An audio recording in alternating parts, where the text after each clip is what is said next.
Сәлем қыздар, бүгін сіздермен өте дәмді қазан кебаб жасайтын боламыз. Менің каналыма тіркеліп, қоңыраушаны басып қойсаңыздар, менің жаңа шыққан рецепттерімді бірінші болып көретін боласыздар. Ал енді кеттік. Бізге керекті барлық ингредиенттердің құрамын описание жазып кететін боламын. Бізге ең алдымен ет, картошка, пияз қажет. Қазанымызға осылай майды құйып аламыз. Ең алдымен бірінші жаңа картопты жуып, турап, кішкене кептіреміз де осылай қазанымызға қызарғанша картопымызды жақсылап тұрып қуырып алатын боламыз. Мына қызарды, мына ішіндегі майын мен алып тастадым. Енді етімізді жақсылап қып-қызыл етіп қуырып аламыз.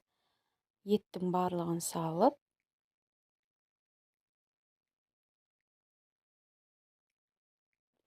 одан кейін үстінен пиязды саламыз. Мен пиязды қуырылған тамақтарға көптеу қылып салғанды ұнатам. Себебі тамақ дәмді әрі жаңағыдай сулы болып шығады. Пиязымызды саламыз және сарымсақтан бір 6 түп сарымсақты салсаңыздар да болады. Қалауларыңызға қарай, оны салмасаңыздар да болады. Пиязымызды салып, осылай жақсылап тұрып араластырып аламыз.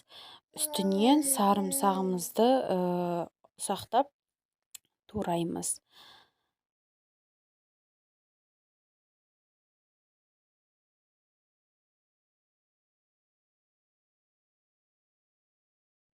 Ал енді үстіне дәмдеуіштерді қосатын боламыз. Мен қуырдаққа арналған арнайы дәмдеуіштерді қостым. Тұз, бұрыш, қара бұрыш, кішкене қызыл бұрыш қостым.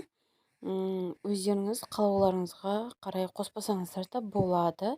Етімізді 1,5-1 сағаттай осылай бұқтырып аламыз өзінің суына. Одан соң үстіне қуырылған картоптарымызды салып, және тағы да бір 40 минуттай тағы да бұқтырып аламыз. Үстіне кішкене тұз қосып жібердім. Қыздар, мәні тамағымыз дайын болды. Жасап көріңіздер. Сіздермен болған Фариза Шалқарқызы. Ас болсын.